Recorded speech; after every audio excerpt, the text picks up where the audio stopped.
Hello, everyone, and welcome to another episode of Animal Communication Adventures. Or is it Communicators? Oh my gosh, it's been such a long time. First one for 2022. My Yeah. name is Nicole Elizabeth, and I'm an animal communicator from Australia. And I'm Courtney Moffat. I'm an animal communicator from the United States. And we are so happy that you guys are joining us tonight. We really, really appreciate all of you who are, supporting us and watching us, and we just love you guys. So tonight's episode is about how, well, Nicole and I don't really believe in coincidences. We really think that there is a reason for everything. And it could be, Yep. something that's small and maybe not seem like a big deal to the big deals. Some of the coincidences are noticed by people sometimes immediately. Sometimes people don't like realize it and put everything together until like later down the road. Like the old saying is hindsight is 2020. So we'd like to share with some stories with you all about how we think that some animals come to us for a reason. Nicole, you want to kick it off? Sure do. See, you're so much better at the intro than me. so we, as Connie said, we both don't believe in coincidences. Sometimes we get the animals that we need and not necessarily the animals we think we want. And sometimes it's because we have a lesson to learn in life, and they could be there to teach us that lesson. Sometimes the animal will come to us because they need the help and you're the only person that can help them. Like there's always a reason. And I think we should always be grateful if we, have an animal come into our lives. We can also be the middleman and be, an animal. We get this animal out of a situation, and for some reason it's not working, but then it goes to a home where it just flourishes, and the reason was because you were meant to be the middleman. So there's so many different reasons, and I feel like we just want to focus and show you some examples today of some reasons of why we've seen animals come into people's lives and in our own. I'll pick on my mum. I'll pick on my own animals, just because we both have so many examples, and I honestly couldn't narrow them down this morning. I had to ask my mum. I'm like, give me an example, because I know I've read for a lot of my mum's animals. Um, so I'll start with her. So she had this dog called Chisel. He's a little sausage dog. He's an older dog. So generally older rescue dogs come with a few issues because they're pre-loved, and they haven't always had the best start in life. And this dog came to the foster carer scared of cats, hated cats and scared of men. And it was to the point where the foster carer had to lock her cats into a different room because this dog just hated the cats, and was totally scared of the foster. I think I kind of like that male, but any male. And there's trauma there because animals don't just all of a sudden like or dislike all males just because they dislike them, because there's some sort of trauma. So this animal had a bit of trauma, and I remember tapping into the animal when she was thinking about getting Chisel. And I brought a few things through, obviously, that she could confirm because she was speaking to the foster carer. So she confirmed the information. And I had a chat with him. And, I sort of said, well, you're going to have a cat, actually, two cats at the time. And one of my mum's cats actually hated other dogs. So it was kind of like on paper, you're like, this is going to be a disaster. This is going to be a disaster.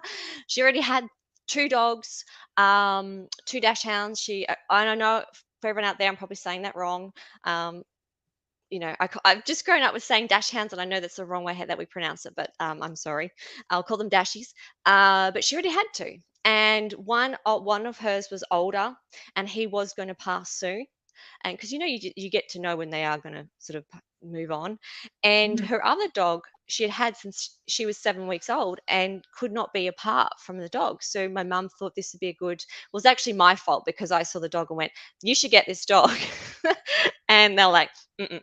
I'm like, "No, you should get this dog." And then they got the dog, but I didn't realize all this thing on, everything else that was sort of going on with this dog until I tapped in. And so I tapped in, and it was just things just worked out for them and the dog. So when he came, he just took to my stepdad. He loves my stepdad, sleeps next to him. He sleeps, I think it's him that sleeps between their head at night time. loved the cat, sleeps with his head on the cats. The cat that hated dog loved him. It would just like so, it just sort of, it just like flowed for them. Now, not to say he doesn't have his triggers, like when he's walking, he's a bit of a shit. But they are working on that. But it just flowed. And my mum even said to me this morning that I know why we got him, because any other person would have returned him, because he did have a lot of issues to begin with. And he did start arguments with his new brother, the male dash hound or dashie in the house. But that dog was so chilled, he just sort of went, whatevs. So it didn't go anywhere. So it kind of like that just gelled and was, it flowed together. And now that Zach has passed on, the Dashie that they knew would transition soon, he had passed on, and now they've just got, it's creepy because they've got these two dogs that look identical, and I actually can't even tell them apart. I have to ask my mum, which one's Moo Moo, which one's Chisholm's, because they look identical. And he has the best life. He goes in the pool every afternoon. He goes for walks. He gets, the ball thrown, and it's just worked out.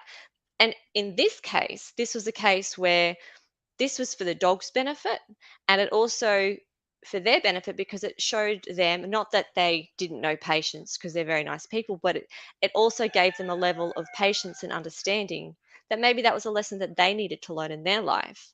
But I think the main thing for him was that he needed them. He needed that lifestyle. He needed that stress-free environment and to flourish. And so for him, his story is, he needed that family. And that was the reason why he came to that family. So I'll throw Oh, it over to you for your story.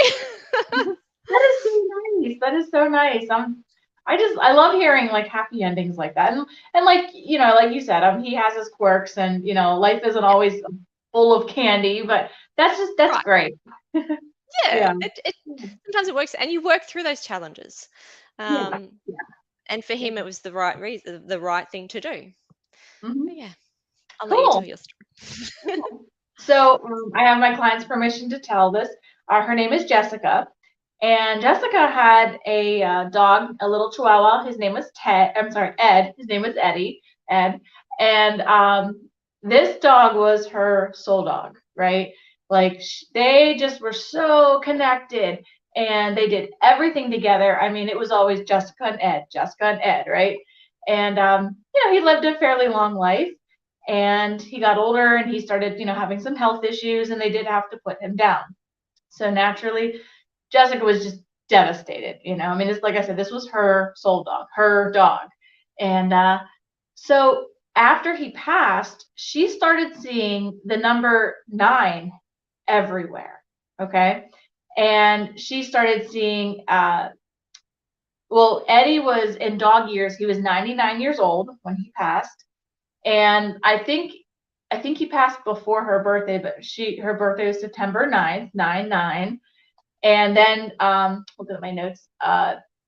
In that area where she lives, around that time, like after he passed, there was the authorities rescued 99 dogs that were in a bad situation, and 9 of the 99 were in really bad shape and had to go to like emergency care. She said that she kept seeing on the clock 9:09. That was like every time she looked at the clock, if it was that type, she always saw 9:09. So it was crazy with these nines. And so then like after Eddie had passed, she saw like a really bright star in the sky. And this star, it was in the same position, every night. And it was for about a month and a half, it was there. So she looked it up, and the source told her it was called the dog star. So that was just like, oh wow. Um, she also said that after he had passed, that there was a deer in her yard that came up to her and let her feed it. And like, everyone who knows like deer, like they don't come up to you, they run from you. But this deer came up to her and she was able to feed it. And that was just bizarre.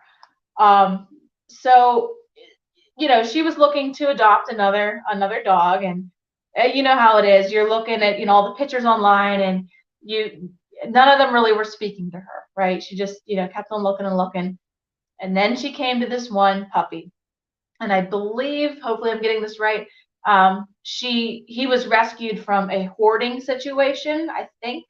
Um, and I think she said he was out of that situation. He was, there were 49 dogs. There we go with the nines again. There were 49 dogs in that situation. I think I got that right.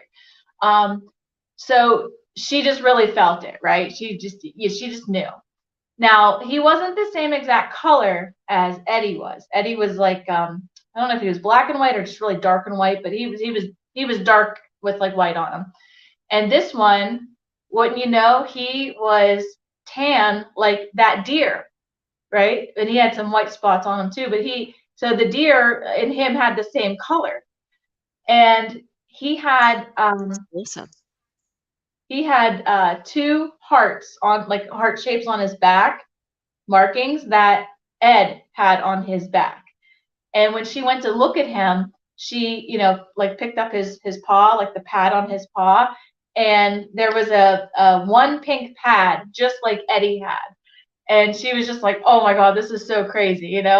And he just he just has like a lot of the same mannerisms, and just really really reminds her of Ed. So her puppy's name is Ted, little Ted.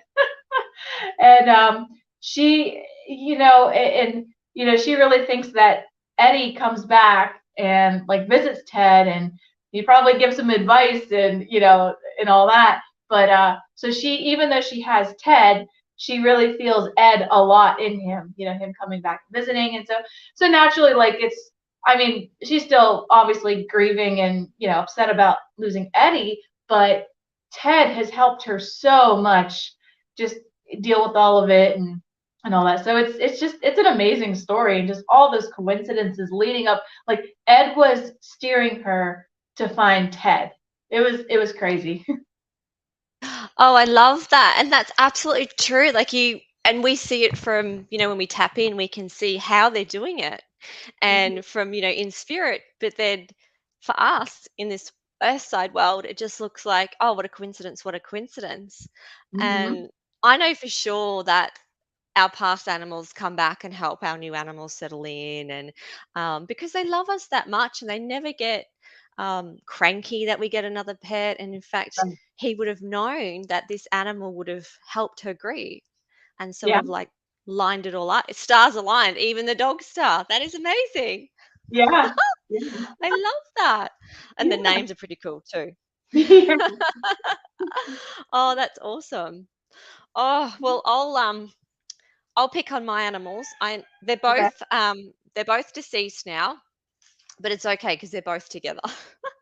So this may be a long-winded story because it's kind of like two animals combined, even though they came to us at separate times. So years and years ago, my first dogs had passed, and had been like 2 years since I had any animals, and I was really being led to this dog. I'd look on this rescue site and I'd see this dog, and I'd show he wasn't my husband at the time.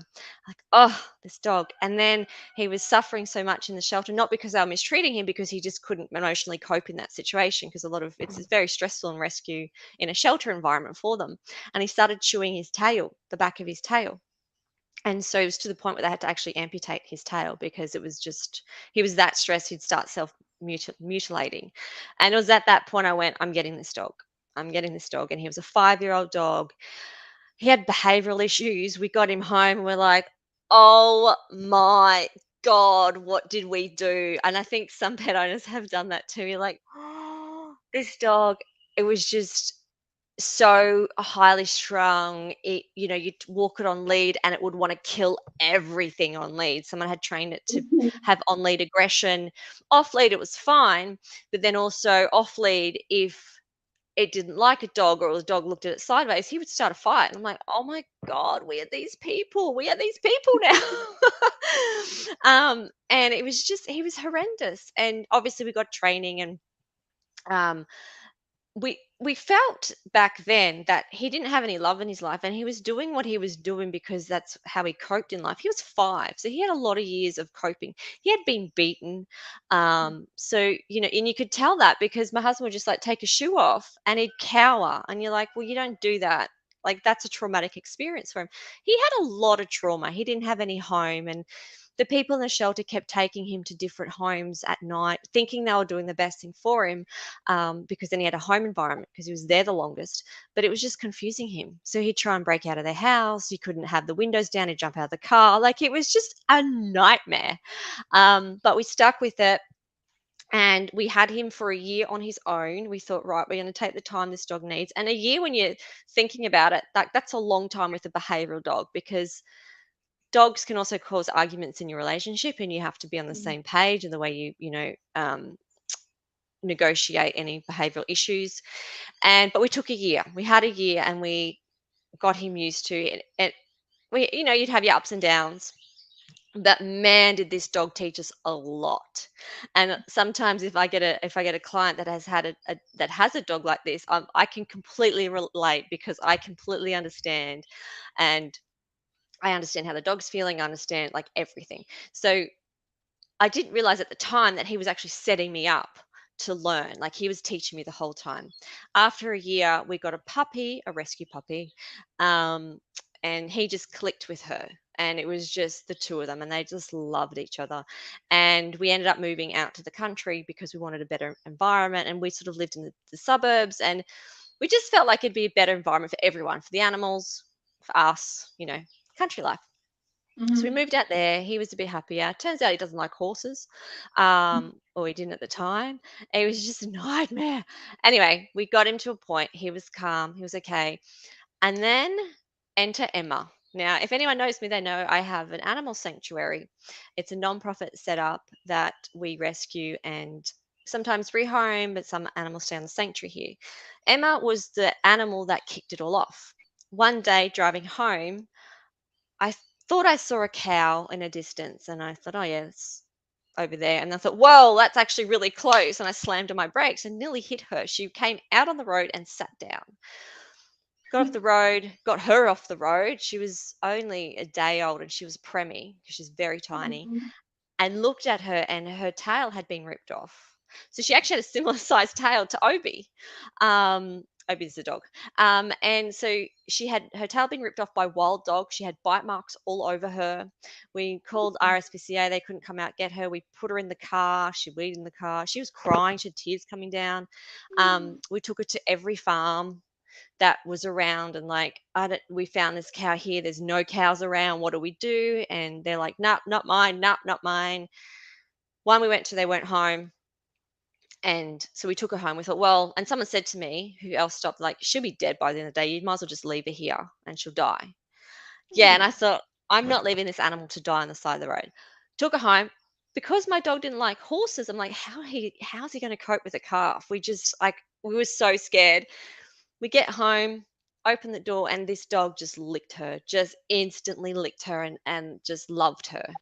And I didn't go to get, I emotionally had to detach, because I thought I cannot get attached to this cow, because she will have to go home when we find the owners. So I just went, so you could see it was a very big distance I was putting between us.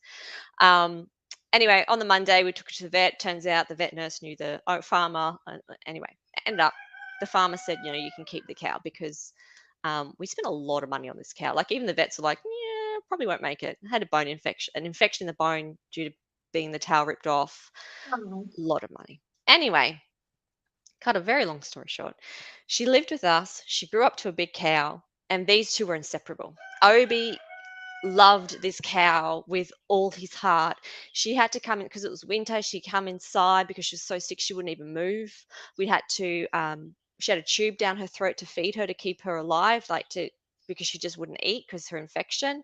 She always had a temperature. So Obi would sit right next to her, and then he'd encourage her to drink by licking her mouth. And eventually we got her to the point, and she grew up. She's fine, but they were just completely inseparable. Emma was there, Obi was there. Obi moved there, Emma would go there. Like they would just, there's this cow and this dog just loved each other, inseparable. And if we didn't have Obi, I don't think Emma would have survived, because she needed that. She needed that from another Mhm. animal in the animal kingdom. And so not only did Obi teach us how to deal with a behavioral dog that was quite aggressive, um, and then he also showed how much he can love, and how much that love actually helped raise this cow. And then how the beautiful bond between them. And it's sort of like we got Obi, he taught us stuff, but we needed him to help Emma. And we wouldn't have known this back in the day when we were pulling our hair out, going, "Oh my God, what have we done?" Right. But we just like it just all lined up. And eventually they passed. Obi, we had to put him down because he had cancer. And Emma visibly suffered when he passed. It was horrendous. But then, by twist of fate, she actually passed about a year later. I found her dead. So we're in a new property. We managed to move her here, and then I found her dead, like over there. Oh, lady Oh, arms. I found her dead over there, and so she had passed. But it was so interesting because every time I do a connection for a client, Obi, who was more my husband's dog than mine, he's always to the left of me. He's always by my side, helping me with my communications. And Emma is sort of waiting for him. She doesn't really come in. She doesn't help. She's just waiting for him. And they're still oh, together in like in spirit. And I've had a conversation with her. I said, have you seen your mum? Because she came from a meat farm. So, her mum would definitely be dead. She would have died not long after we got her. Um, and she said, "Yes, I know all my family. I know who my mum is. I know that side. I know, but I choose to stay with him." And I just think, oh, it's so beautiful. Like, they were meant to be together. And yeah. if yeah, and just it just worked out. So that's the reason why he came. They were meant to be together, and they helped each other. And you could see he helped her, she helped him, and it was a beautiful love story. Um, so I that's love my Obi Emma story, and it. I'll flick it over to you probably for the last story. I don't want to go too Okay, long. that's Sorry, I beautiful. ramble. That's okay. Okay, so my last story is actually about my cousin Brittany. Brittany, she had dogs in the past, and just over the years, they just passed away. So Brittany lives alone now. Beside her, on both sides of her, her sister lives on one side, her sister and brother-in-law, and then my mom lives on the other. So Brittany's like sandwiched in the middle, right? They all live on the lane, but um, she she does live alone. And after like her last dog had passed, I remember mentioning to her, "Oh, are you gonna get another one?" And she's like, "No." She goes, I'm just so busy. I don't think I should get another dog because she's not home a lot and all that." And I was like, "You should get a cat." And she was just like, and so that was that. um well, I don't know exactly when, but after her last dog passed at some point, unfortunately, she was diagnosed with stage 3 breast cancer at the age of 30 years old. And it was just, I mean, it was terrible, just, as you can imagine, but it also stirred up all kinds of old feelings and memories because her mom had breast cancer twice, and then it went to her brain, and she passed away from that. So it just brought everything up, and it was like, oh my God, like we're reliving this all over again. So, but Brittany's a real good fighter, and she had a double mastectomy, and she went through all of her chemo, radiation. She got through all of it, and she is cancer free. So, yay, Britt! and so, and while she was dealing with all that, she actually moved in with her sister. Just I mean, with the chemo and with her surgery, I mean, she could not be by herself, so she moved in with her sister and her brother-in-law. Yay, Bree! Yay, Buck! Yeah. And and of course all the family was there to help them, if they ever needed anything too. My mom's just 2 houses down. So they really took care of her. So after everything was over, Britt was feeling better, and Britt was like, "Okay, I want to go back home. Everyone needs to have their, live in their own houses and have their privacy." But so she went back to an empty house because she didn't have any animals at that time, and now she was feeling all the depression and the anxiety and just all of the feelings of everything that happened with her cancer and her treatment and all that was all kind of like catching up to her, and she was just having issues, just dealing with it. And hopefully we didn't lose Nicole. I was going to keep talking. So I guess she was talking about having getting a cat. Okay. So she knew somebody who had like a cat rescue, and she reached out to her, and twice I don't know the exact story, the exact reason, but twice the lady was gonna, line her up with a cat, and it just, I don't know why, but it just didn't happen. So, Wow. and I didn't know that until like recently. And so my mom was walking down the lane, and she heard meowing. This was this past January, like 2 months ago in January. It's really, really cold out, and just, the weather's really bad. She heard this meowing up in the tree, and she looked up and she saw this little kitten way up in the tree. And my mom's like, "Oh my god!" Like, she thought it was one of my cats. I'm like, "No, it's not." And so when I got there, I walked up and I was trying to coax it down, but it was pretty young, and it's probably never been in a tree before, and it was scared. It just wasn't going to come down. And so we didn't know what to do. So I called my other cousin, who has like big ladders for his business. He didn't have a ladder long enough because his cat was so high in the tree. I actually called the fire department. They said that because it's in a tree, like, and it wasn't like a big tree. It was like a little, like a little tree. That if they, tried to climb up and get it, this cat might, get scared and move, and it could fall out of the tree and kill itself or hurt itself, or, just they were okay with like rescuing cats off of a roof, but trees they kind of didn't really like to do. And they're like, well, she'll come down, when she's ready. And that's what everyone was saying. But this poor thing, she was up there overnight in the winter when it was freezing cold out, but like we didn't know what to do. And I was trying to tell her, Kitty, go down backwards, go down with your butt first, that way you'll feel more secure than going down head first. And it just wasn't working. So my mom and Brittany, came out, and they were talking to her, and all of a sudden this cat came down for my mom. She just like came down, and my mom was like, "Oh my god!" And my mom, my mom Debbie, she is not a cat person, right?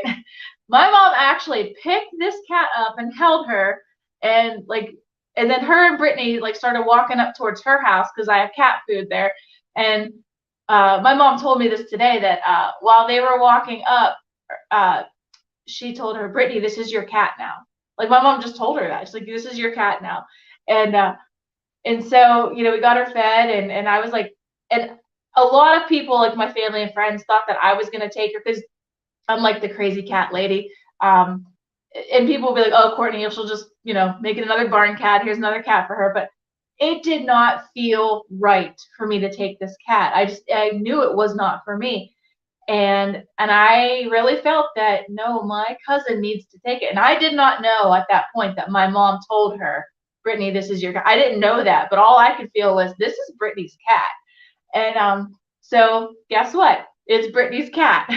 She went out and she bought her all kinds of stuff, and she took her to the vet, and so she's taking care of her, and it's just so great because now she doesn't have to live alone. And she has she named her Timber because she was found in the woods. Oh, So that's that's, so funny. yeah, Timberly. It's so cute. Um, so, but now she's not alone, and she has, something to come home to, and to give her joy, and I'm sure it makes her feel a lot better and less stressed, and just, so it's definitely a very, very good thing. Timber was, and it was just crazy how, like I said, that lady with the cat rescue was trying to hook her up, and it just, I don't know, it just never happened, and then all of a sudden there's Timber up in the tree. Wow, that's so cool. And I love that she just wasn't a cat lady. All these people that think, oh no, I'm not a cat lady, or I'm not a dog person, they get, you see all these memes on Facebook, like my dad's not a cat person, yet snuggled up to dad. And Yeah. that's awesome. And how old's the cat now? Or the kitten? How old is she? I think Yeah. she's well, I in January, which was like 2 months ago, I think she was like 3 months old. So she must be like 5 or 6 months old right now. Oh, how cute. Yeah, she's Yeah. still pretty little. Yeah. But that's awesome. And then That's amazing. I love that one. See, they come for a reason. Definitely, definitely. I love that. One Yeah. thing I did want to mention that I know that we mentioned it ages ago, and as you was speaking about Brittany, I thought, oh, I've got to write this down. Um, that sometimes, because we have dealt, both of us have dealt with animals that have anxiety, and sometimes, the owner can have anxiety. Not always, it's probably a 50-50 split.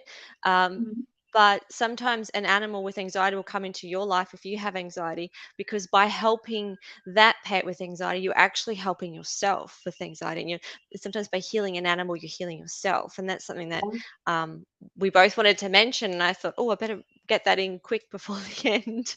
Yeah. Um, but also too with cats, something, and we both know this, but I'll tell it for the viewers that, sometimes cats come to heal and they'll sit on places on you where you need healing.